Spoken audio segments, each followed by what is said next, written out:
Hey everyone, welcome to CLAT point and let's start. आज का हमारा द हिंदू न्यूज़ डिस्कशन। चलिए शुरू करते हैं हमारे आज की न्यूज़पेपर एनालिसिस को। काफ़ी कुछ है पढ़ने के लिए, काफ़ी कुछ है सीखने के लिए, तो समय के बात से हम वेस्ट कर रहे हैं। चलिए शुरू करते हैं। आप लोग भी कहोगे सर सुबह सुबह बहुत बकवास करते हो। क्लैट पॉइंट का एवेंजर बैच है 2024 के लिए। लाइव क्लासेस हैं, 7 बुक्स आएंगी, 50+ मॉक्स हैं, पर्सनल मेंटरशिप है, सब कुछ आपको मिलेगा ओनली 21,999 रुपीज़ में। रिवॉल्यूशन है, अफोर्डेबल है, क्वालिटी है, everything you needed to crack this exam, सब कुछ मिलने वाला है। वहीं अगर आप 2 साल की प्रिपरेशन करना चाहते हैं then for 2 years the fees is just 32,999 with all these features and mocks इसके डबल कर देना। आगे बढ़ते हैं। अगर आप एनएलसेट की तैयारी कर रहे हैं then you can go for our Prarambh batch, and if you are preparing for CLAT PG then you can go for our achievers batch. सभी कोर्सेज की डिटेल आपको डिस्क्रिप्शन से अपनी ऐप डाउनलोड करनी है। वहाँ पे सबके डेमो क्लासेस 5-6 क्लासेस मिलने वाली हैं, मॉक टेस्ट की पूरी डिटेल मिलेगी, टीम का कॉन्टैक्ट नंबर भी है, अगर आपको जमता है तो आप बात कर लो। एवरीथिंग विल बी सॉर्टेड अगर आप एक बार ऐप डाउनलोड कर लेंगे, ठीक है। चलिए आगे बढ़ते हैं। सबसे पहले देखो कुछ न्यूज़ आज की देखते हैं, फिर कुछ अच्छे आर्टिकल्स देखेंगे जो डिटेल में देखेंगे हम, ठीक है। सबसे पहली चीज़ तो है rain continues to pound north India, toll rises to 25। देखो यहाँ पे तो वैसे नॉर्थ इंडिया इन्होंने लिखा है, बट रेन ना यार हर जगह ही प्रॉब्लम कर रही है आज की डेट में, और काफ़ी बारिश हो रही है। तो सभी से मेरी यही रिक्वेस्ट है कि अभी थोड़ा ट्रिप अपनी कैंसिल कर दो और संभल के कहीं भी जाना है या ऐसे इस तरीके की चीज़ें। मैं कल दिल्ली की वीडियोस देख रहा था, कल एक अपने फ्रेंड से शाम को बात कर रहा था, तो ही वॉज टेलिंग मी कि भाई मेरे पूरे मोहल्ले में पानी भरा हुआ है 3 दिन से। तो उसने कहा कि हम बोट होती तो हम लोग बोटिंग कर सकते। तो मतलब ये अभी हर जगह चल रहा है, तो वाली बात है। बाकी कहीं कहीं पे इससे काफ़ी ज़्यादा नुकसान भी हो रहा है, and we pray for all of them जो भी इसमें फंसे हुए हैं, और भगवान सभी को सही रखे, ठीक है। चलिए इसके बाद देखिए अगला आर्टिकल जो है, इट्स की Supreme Court seeks data on action taken against lynching. Lynching मतलब मॉब लिंचिंग की बात यहाँ पे हो रही है, ठीक है। पहले थोड़ा सा ना व्हाट इज लिंचिंग इसको एक बार देख लेते हैं। I am going to read it, आप लोग भी मेरे साथ रीड करिएगा, फिर मैं समझा दूंगा आपको। Any act or series of acts of violence or aiding abetting such act, whether spontaneous or planned by a mob on the ground of, अब ये यहाँ पे देखना इंपॉर्टेंट चीजें, religion, race, caste, sex, place of birth, language, dietary practices, sexual orientation, political affiliation, ethnicity और any other related grounds. देखो questions कैसे बनते हैं, इसमें कुछ है ही नहीं समझाने का, आप समझ गए होंगे, पर क्वेश्चंस कैसे बनते हैं। हम सोचते हैं ना कि जो हम रीड कर रहे हैं बस वही क्वेश्चन है। भाई प्रेजेंस ऑफ माइंड लगा के भी क्वेश्चंस बन के आप आंसर कर सकते हो। जैसे कि देखो आपसे पूछ लिया कि इसमें से क्या मॉब लिंचिंग नहीं है, और 4 ऑप्शंस दे दिए, आपको क्या यार ये तो हमने पढ़ा ही नहीं था। भाई पढ़ा तो है, डेफिनेशन पढ़ी है ना, डेफिनेशन याद है ना, उसको एप्लीकेशन को इंप्लीमेंट जब करोगे यू विल अंडरस्टैंड कि हाँ यार मॉब लिंचिंग में आएगा कि नहीं आएगा पर्टिकुलर चीज जो आई है। तो मेरे कहने का मतलब है कि हर चीज को ना कॉन्सेप्चुअल वाइज देखा करो, ठीक है। अब थोड़ा सा आ जाते हैं पहले न्यूज़ के ऊपर। न्यूज़ के ऊपर क्या हुआ है कि सुप्रीम कोर्ट ने कहा है कि भाई लिंचिंग्स इतनी सारी हो रही हैं, इसके बाद इस पर क्या एक्शन लिया जा रहा है सेंटर के द्वारा, स्टेट के द्वारा, और इसी के चलते हुए सुप्रीम कोर्ट ने यहाँ पे मंडे डिसाइड किया है कि what is the union state government have done so far to punish lynchings, ठीक है। 2018 का एक जजमेंट था, केस का नाम सर्च करना, उसमें सुप्रीम कोर्ट ने कहा था कि भाई ये जो लिंचिंग होती है ना, इट्स ए मोबोक्रेसी, मतलब जैसे डेमोक्रेसी का कटाक्ष मारते हुए सुप्रीम कोर्ट ने मोबोक्रेसी टर्म यूज किया था। वैसे देखो हमारे कंट्री में बिल पास किए गए हैं काफी सारे स्टेट्स के द्वारा, जैसे कि उसमें से अभी 4 स्टेट्स में आपके सामने बोल रहा हूँ, 4 ही के द्वारा ही किए गए हैं, जिसमें आपकी है Jharkhand, Rajasthan, West Bengal and Manipur. If I am not wrong Manipur was the first state जहां पे ऐसा हुआ था। राजस्थान या मणिपुर में से एक होगा, ये देख लेना। दिस इज ऑल्सो इंपॉर्टेंट कि किस स्टेट में पहली बार मॉब लिंचिंग को लेकर लॉ लाया था। 99% है मणिपुर होगा, बट एक बार राजस्थान पे भी चेक कर लेना, बाकी तो बाद में आए। इसके बाद सबसे न्यू तो आई थिंक झारखंड है। Lynching is not defined as the crime under the IPC. ये क्या है, देखो यूनियन गवर्नमेंट ना इस पर कानून इसलिए नहीं बना के रही है, या फिर ये जो लिंचिंग के बिल इन स्टेट्स भी लेके आए ये अभी इतने अच्छे से इंप्लीमेंट ही नहीं हो पाए, क्योंकि ये बिल ही बन के रह गए हैं, क्योंकि यूनियन गवर्नमेंट की तरफ से इनको ग्रीन सिग्नल नहीं मिल रहा है। क्यों नहीं मिल रहा है, यूनियन गवर्नमेंट का कहना है कि भाई आईपीसी में तो कहीं लिंचिंग डिफाइन ही नहीं है, तो हम इसको कैसे आगे बढ़ा दें। तो ये यहाँ पे एक जो मतलब आप कह सकते हो कि यूनियन गवर्नमेंट का साइड जो है वो ये है। इसके बाद कोई सेपरेट डेफिनेशन नहीं है आईपीसी के अंदर। अगर अभी आज की डेट में हम देखें तो मॉब लिंचिंग जो है वो सेक्शन 300 एंड 302 ऑफ आईपीसी जो है मर्डर वाला जो पूरा हमारा जो लॉज हैं आईपीसी के वही इसके ऊपर लग रहे हैं। अलग से मॉब लिंचिंग के लेके कोई कानून अलग नहीं किया गया है। तो इसी को लेके ये भी एक बात होती है कि नहीं यार इसको करना चाहिए और बिल्स लाए गए हैं तो फिर सेंट्रल गवर्नमेंट इस पे करे। अब सुप्रीम कोर्ट ने पूछा है कि आप कर क्या रहे हो, हमने आपसे कहा था 2018 में भी कहा था, लेकिन इस चीज को आप सीरियस नहीं ले रहे हो। ठीक है, इसके बाद देखो फ्रांस में रियॉट्स हो रहे हैं, तो थोड़ा समझते हैं कि क्यों हो रहे हैं। अभी रिसेंटली एक इंसिडेंट की वजह से सारी चीजें हो गई। जून 27 की बात है, नेहल मेरिजोक, ये नाम वैसे तो पढ़ लिया होगा आपने, ये काफी न्यूज में था, पर मैं लिख देता हूं।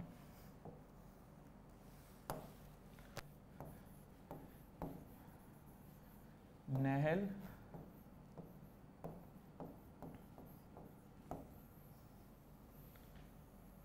ठीक है, तो ये एक 17 year old unarmed French citizen थे और थोड़े से अर्जेनियन एंड मोरक्कन डिसेंट के थे। इनको पुलिस ने शॉट कर दिया। ये मतलब अर्जेनियन एंड मोरक्कन आप माइनॉरिटी वहाँ पे समझ सकते हो। पुलिस ने इनको मारा ट्रैफिक वायलेशन के लिए और फिर इनको ऑन स्पॉट इनकी डेथ कर दी गई। ठीक है, इसके बाद सिर्फ ये पहला ऐसा केस नहीं है। फ्रांस में ना थोड़े से रेशियल डिस्क्रिमिनेशन एंड मुस्लिम्स के ऊपर डिस्क्रिमिनेशन के पहले भी बहुत सारे केसेस देखने को मिलते हैं और ये भी देखने को मिलता है कि वहाँ की पुलिस ना स्टिफ एक्शन लेती है इनके अगेंस्ट में। तो इसको लेके ना मैक्रोन जी की जो सरकार है उसको भी क्वेश्चन किया जा रहा है, लोग सड़क पे उतर आए हैं, प्रोटेस्ट कर रहे हैं। और वैसे ही आपको पता है कि वहाँ पे जो अभी इन्होंने लॉज बदले थे, आपको मैंने कुछ दिन पहले पूरा डिटेल में डिस्कस भी किया था कि वहाँ पे जो है पेंशन स्कीम्स चेंज कर दी हैं, जॉब्स की एज बदल दी थी, तो उसको लेके भी अभी पूरा कंट्रोवर्सी चल रहा था, उसमें एक नया आ गया है। ठीक है, तो this incident has brought the force extent of racial polarization in France. Recent studies have highlighted disproportionate targeting of individual perceived as black or Arabs by Arabs मतलब Muslims, black मतलब आप देख ही रहे हैं। ठीक है, Macron faces challenges on multiple fronts, protest over pension reforms जो मैंने आपको बताया, और domestic discontent over inflation and the ongoing rewards. Inflation चल ही रहा है, सारा पैसा तो ये यूक्रेन को दिए जा रहे हैं, तो देश की हालत तो खराब होगी ना। वो there is a very good कहावत कि भाई पहले अपना घर देखो फिर दूसरे का देखना। तो अभी जो यूरोपियन कंट्रीज है ना, ये सिर्फ दूसरे का ही घर देखे जा रहे हैं। दूसरे का घर है यूक्रेन, अंधाधुंध हथियार सप्लाई कर रहे हैं। ठीक है, इसके बाद कुछ छोटी छोटी सी दो न्यूज और हैं, फिर डिटेल के दो एडिटोरियल्स हैं वो देखेंगे। विकीलीक के फाउंडर की वाइफ ने अपील किया है यूएस प्रेसिडेंट फॉर क्लेमेंसी, मतलब कि भाई छोड़ दिया जाए।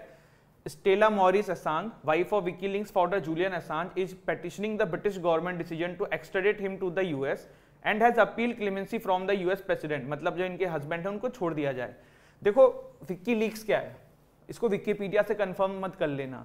देखो विकीलीक्स ना एक बहुत अच्छी चीज थी जिसके फाउंडर थे जूलियन असांजे। ठीक है, व्हाट इज हिज नेम, ये रहा जूलियन असांज, असांजे वॉट एवर प्रोनाउंसिएशन इज। तो ये जो इनके फाउंडर थे, विकीलीक्स बहुत ही बढ़िया चीज बनाई थी। देखो इसमें क्या है ना कि जर्नलिस्ट आके इंफॉर्मेशन शेयर कर सकते हैं और आपका आइडेंटिटी भी किसी को पता नहीं पड़ेगा।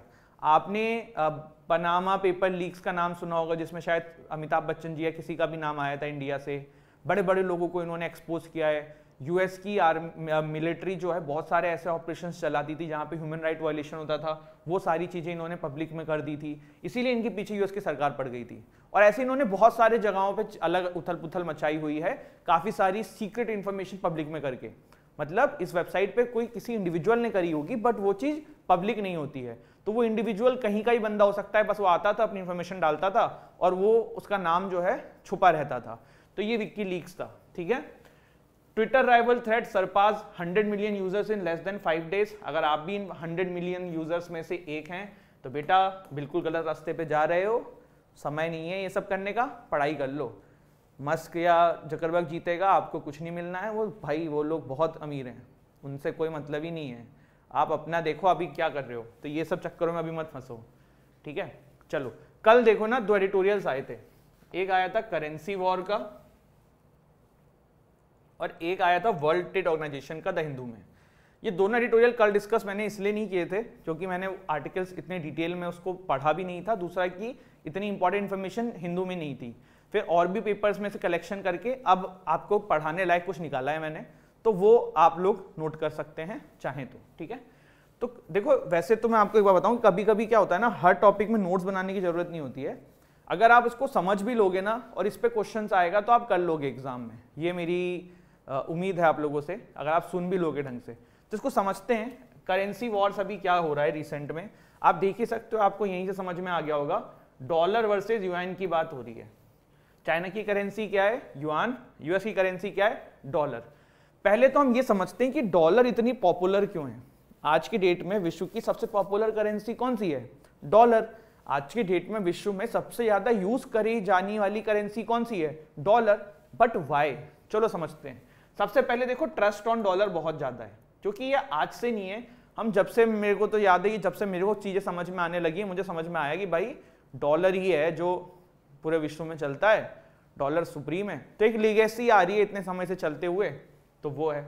दूसरा कि यहां पे ये रीजन दिया नहीं है, बता देता हूं, यूएस के पास ना गोल्ड रिजर्व बहुत है। अब आप इसको ऐसे समझो, इसकी भी एक कहानी है कि यूएस ने ना खेल खेला था, सारे गोल्ड्स लेके लोगों को पैसे दिए थे, वो बाद में कभी देखेंगे। गोल्ड रिजर्व यूएस के पास बहुत है। तो आप लोग सर इससे क्या लेना देना? देखो, अगर किसी कंट्री की करेंसी भगवान ना करे फेल हो जाए, ठीक है, तो वो कंट्री अपना जो बकाया राशि है वो किसी दूसरे कंट्री को कैसे चुका सकता है जो उसके पास गोल्ड है, क्योंकि गोल्ड की कीमत कभी कम नहीं होती है ना, गोल्ड इज सबसे खतरनाक। तो यूएस के पास बहुत सारा गोल्ड है, इसीलिए यूएस डॉलर बहुत ज्यादा ऊपर है। दूसरी चीज, यूएस की करेंसी जो डॉलर है, इट्स स्टेबल। आप इंडिया की करेंसी देखो, जब मुझे याद है कि जब when I was a kid, तो 60 या 55 ऐसे कुछ रुपए होती थी। आज देख लो कहां पहुंच गई। तो स्टेबल नहीं है इंडिया की करेंसी, ऐसे बहुत सारे कंट्रीज की करेंसी स्टेबल नहीं है, but dollar is stable. Liquidity much इतने समय से पूरे विश्व में फैली हुई है, तो डॉलर की liquidity comparatively to any other currency बहुत ज्यादा है, ठीक है। सब कंट्रीज के पास इसका रिजर्व भी है, फॉरेक्स रिजर्व। आपको पता होगा, मैंने जब श्रीलंका की क्राइसिस समझाई थी कि क्यों वहां पे गरीबी आई, क्यों वहां पे इकोनॉमी फॉल डाउन हुआ, तो उसमें मैंने बताया था कि फॉरेक्स रिजर्व खत्म कर रहे थे। फॉरेक्स रिजर्व क्या है कि फॉरेन करेंसी को कंट्रीज रिजर्व करके रखती हैं, तो हर कंट्री ज्यादा से ज्यादा जो अमाउंट रिजर्व कर रही है ना, वो कर रही है किसका? डॉलर का, ठीक है।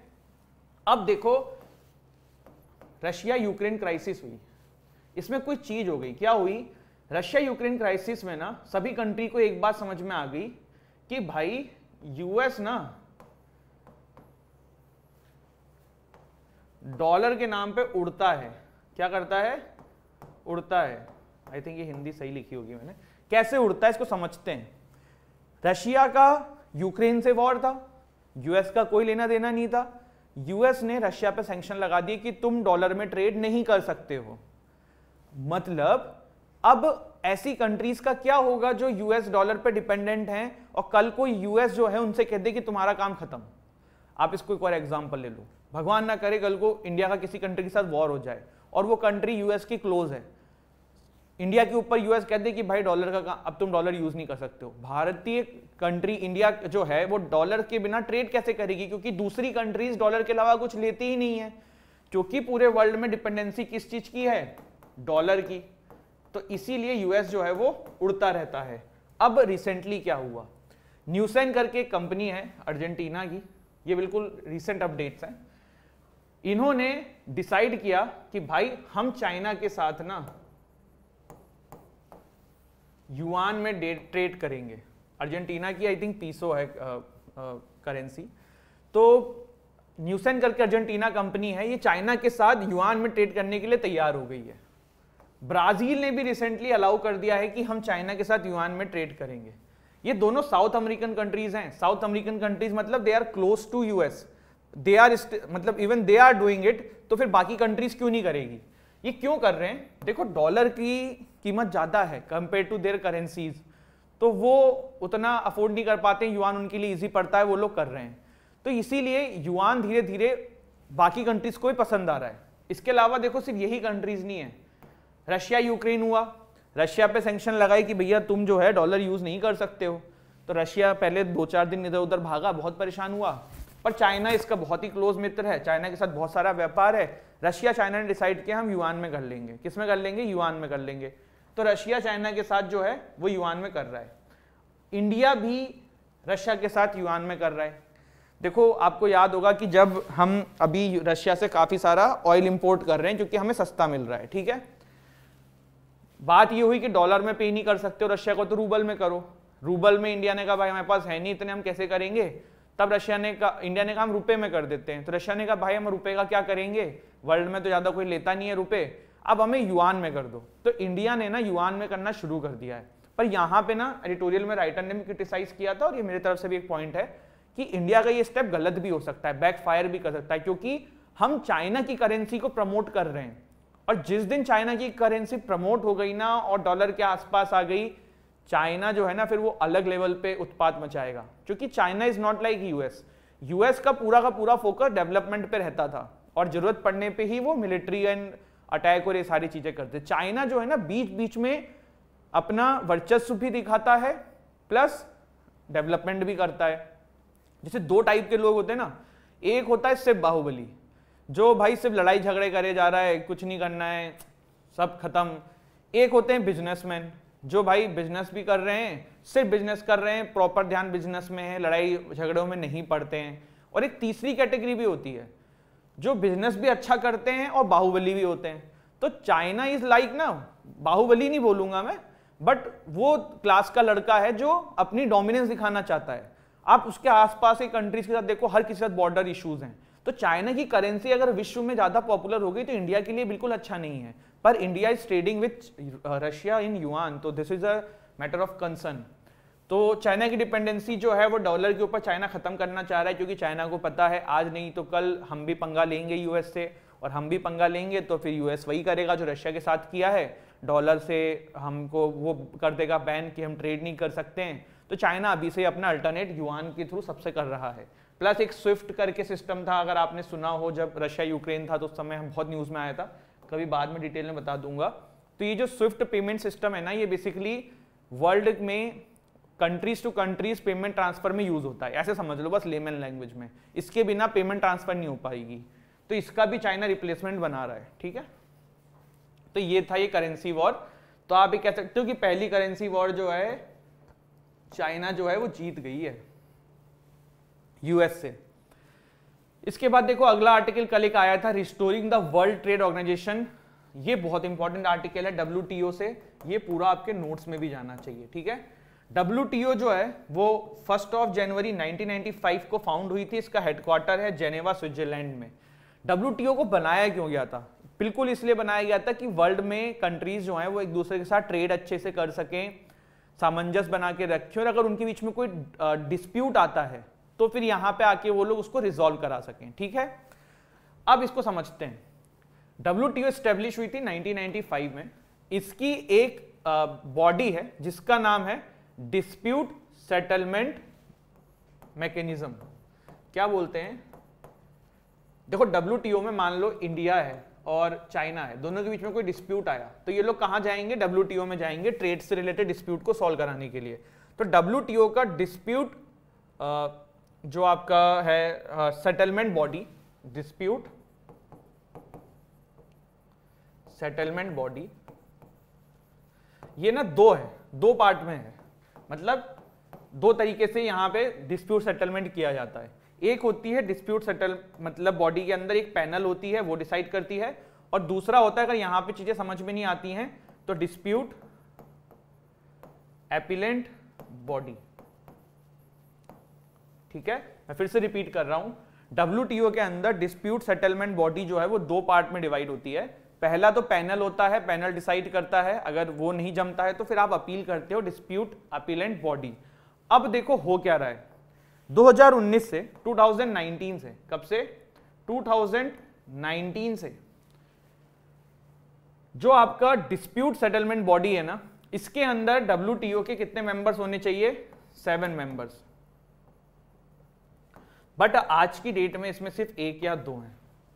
मैं फिर से रिपीट कर रहा हूं, डिस्प्यूट सेटलमेंट बॉडी में 7 मेंबर्स होने चाहिए, बट 2019 से 1 या 2 ही हैं। आप कहोगे सर बाकी क्यों नहीं है? तो देखो प्रॉब्लम ये है कि डब्ल्यूटीओ फंक्शन ही नहीं कर पा रहा क्योंकि इसके मेंबर्स ही पूरे नहीं हैं, और ये मेंबर्स पूरे भी नहीं करने दिए जा रहे हैं क्योंकि ये वर्क ना कर ले। आप समझ रहे हो, इसको जान के रोका जा रहा है। किसके द्वारा रोका जा रहा है? Of course big bully. Big bully कौन है? बिल्कुल सही, कौन? यूएसए। यूएसए जो है ना, ये डब्ल्यूटीओ की अपॉइंटमेंट्स होने नहीं दे रहा है, they are blocking the appointment, जिससे कि डब्ल्यूटीओ फंक्शन नहीं कर पा रहा है। अब यूएसए ऐसा क्यों कर रहा है, क्या रीजनिंग दे रहा है, मैं बताता हूं। देखो WTO ना कह रहा है कि हमारे डिसीजन जो है वो बाइंडिंग प्रेसिडेंट हैं। क्या है? Binding president. बाइंडिंग प्रेसिडेंट का मतलब क्या होता है? If Supreme Court is deciding something in India, it is applicable to higher court, lower court, सब कुछ फिर उसको फॉलो करेंगे।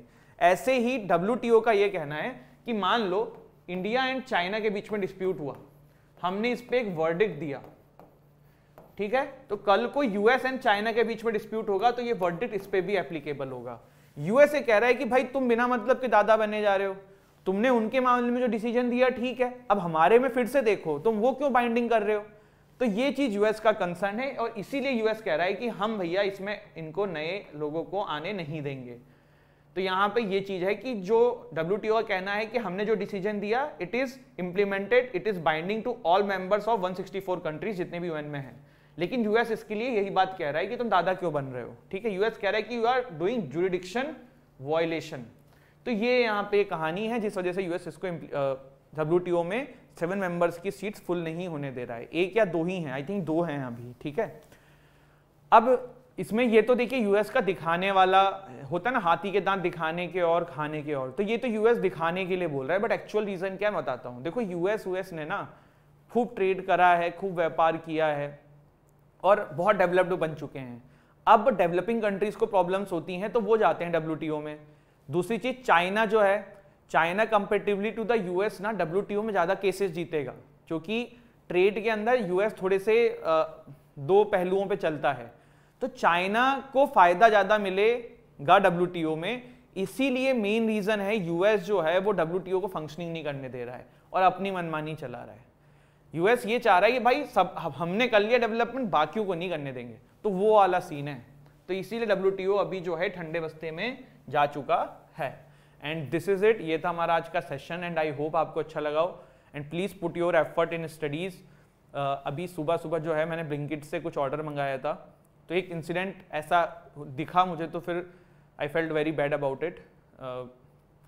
एक भाई थे, ब्लिंकिट का जो हमारे यहाँ से सेंटर है वो 10-12 किलोमीटर है, मतलब लगभग ऐसा। आप क्या एक्सपेक्ट करते हो कि जो ये वॉलेट वाले जितने भी ये ऐप्स होती हैं, जितने में भी ये डिलीवरी एजेंट्स होते हैं, ये लोग एटलीस्ट बाइक वालों को काम पे रखेंगे। अदरवाइज अगर ये बाइसाइकिल वालों को, साइकिल वालों को भी काम पे रख रहे हैं तो फिर उनको नियर रखें, मतलब कि उनकी 4-5 किलोमीटर की रेंज रखें। 4-5 भी मैं ज़्यादा बोल रहा हूँ। तो आई वॉज लाइक कि यार ये ऑर्डर बहुत लेट हो रहा है, क्यों नहीं आ रहा है, क्यों नहीं आ रहा है। तो मैं नीचे गया, मैंने उससे पूछा भाई क्यों इतना समय लगा, तो उसने मुझे अपनी साइकिल दिखाई। तो मैंने कहा आप कहाँ से आ रहे हैं, उसने कहा यार 12 किलोमीटर से आ रहे हैं। तो मैंने कहा कि आप 12 किलोमीटर दूर से क्यों आ रहे हैं, साइकिल वालों को तो इतना दूर नहीं भेजना चाहिए इन्हें, पेमेंट वालों को। मतलब देखो इनकी ऐप होती है तो उसमें सेलेक्ट होता है कि हमारे पास बाइक है कि हमारे पास साइकिल है। उसने बोला सर पता नहीं, मेरे को तो आज सुबह से 2 ऑर्डर आए हैं, दोनों 12-12 किलोमीटर के आए हैं, 10-12 किलोमीटर के। तो फिर मैंने थोड़ा इस पर सोचा कि क्यों हो सकता है। देन आई थॉट कि बारिश हो रही है तो बाकी एजेंट्स नहीं होंगे, तो इन्हीं को, चूंकि ये अवेलेबल हैं तो इनको फिर एक्सप्लॉइट किया जा रहा है। देन आई आज कि आपको इतने दूर का कितना मिला होगा, तो ही टोल्ड मी कि 25 रुपीज़। मैंने अपने एंड से भी कुछ रुपए उनको दिए, लेकिन ये तो एक था ना, लेकिन ऐसे कितने सारे लोग होंगे, और वो एक बार मैंने उनको जो थोड़ा बहुत अमाउंट दिया उससे उनका भला थोड़ा हो गया यार। What I am trying to tell you ना कि हम सबकी सिचुएशन डिफिकल्ट है, आपकी सिचुएशन डिफिकल्ट है, मेरी सिचुएशन डिफिकल्ट है। आज मैं बैठा हूँ यहाँ पे तो मैं ये सोच सकता हूँ कि यार वो फला कोचिंग तो देखो इतनी फंडिंग उठा के काम कर रही है, वो इतनी प्रमोशन कर रहे हैं, हम कैसे करेंगे, उनकी फीस तो इतनी ज़्यादा है, हमारी फीस तो 22-23 हज़ार रुपये है, हम कैसे ही इसमें इनकम जनरेट करेंगे, कैसे चीज़ें करेंगे। ऐसे ही आप सोच सकते हो कि सर उसके घर में तो AC है, मेरे यहाँ तो पंखा है, उसके यहाँ कूलर है, या वो फला जगह से कर रहा है, या उसकी इंग्लिश अच्छी है, ये है वो है। तो भाई हर किसी की परिस्थिति अलग है एंड एवरीवन इज फाइटिंग। मैं आपको ये क्यों बोल रहा हूँ, उस बंदे ने मेरे से वो पैसे नहीं लिए, मैं आपको लिटरली बात बता रहा हूँ, उस साइकिल वाले बंदे ने मेरे से वो पैसे नहीं लिए जो मैं उसको एक्स्ट्रा अपने तरफ से दे रहा था। उसने कहा कि नहीं सर, हमें मेहनत की कमाई चाहिए। उसने कहा कि सर लेकिन आप मेरे लिए कुछ करना चाहते हैं, हम कंप्लेन करिए कि क्यों इतना दूर साइकिल वालों को भेज रहे हैं। मैंने उनसे बात भी करी ब्लिंकिट वालों से, तो उसका ये कहना है कि नहीं करेंगे सर तो फिर ड्यूटी नहीं मिलेगी, तो मजबूरन करना पड़ रहा है। आप सोचो एक बंदा 10-12 किलोमीटर साइकिल चला के बारिश के सीजन में आ रहा है, ऐसे कितने सारे लोग अपने लाइफ में स्ट्रगल कर रहे हैं।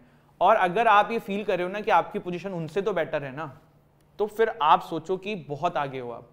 और अवेल दिस अपॉर्चुनिटी। आप जिस भी कोचिंग में से जुड़े हुए हो, अगर आप क्लैट पॉइंट के स्टूडेंट हो या फला कोचिंग के स्टूडेंट हो, आप कर रहे हो ना तैयारी, आप गाइडेंस ले रहे हो ना। आप किसी भी कोचिंग के स्टूडेंट नहीं हो तो आज की डेट में तो यूट्यूब पे इतना ज्ञान अवेलेबल है, आज से 4 साल पहले 5 साल पहले नहीं अवेलेबल होता था।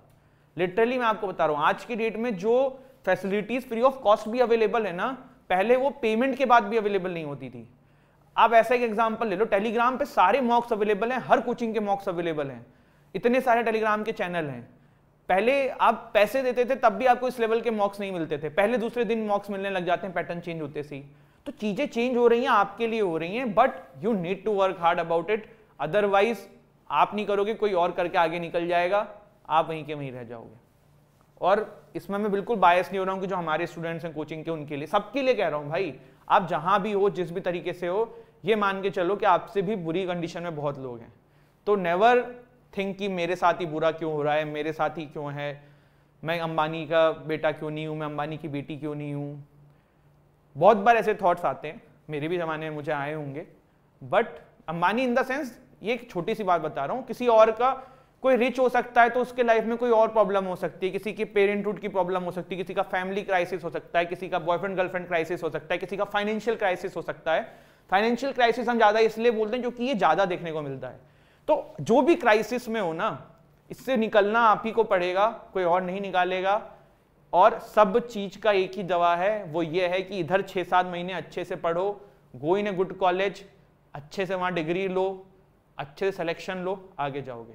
पढ़ते हो ना टॉप 3 NLUs में 100% प्लेसमेंट, यही पढ़ते हो ना। कभी पढ़ा आपने कि टियर 3 NLUs में 100% प्लेसमेंट?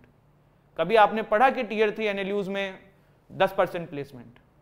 नहीं होते हैं। वो जो होते भी है ना, वो ऑफ कैंपस होते हैं। ऑफ कैंपस का मतलब बाहर जाके आप फॉर्म भर के अप्लाई कर रहे हो, आप ऑनलाइन अप्लाई कर रहे हो, आपकी कंपनी नहीं आ रही है आपके कॉलेज के अंदर आपको हायर करने के लिए। समझ रहे हो? तो थोड़ा इसको समझिए। आज अपॉर्चुनिटी है, 6 महीने बाद नहीं रहेगी जब एग्जाम निकल जाएगा। तो आई होप ये बात दिमाग में गई हो। Thank you so much. हंसते रहो, मुस्कुराते रहो, पढ़ाई करते रहो, आगे बढ़ते रहो। एंड कोई भी दिक्कत हो, feel free to reach me at Telegram ID manvin28, Instagram ID manvin28। Thank you so much. Jai Hind, जय भारत।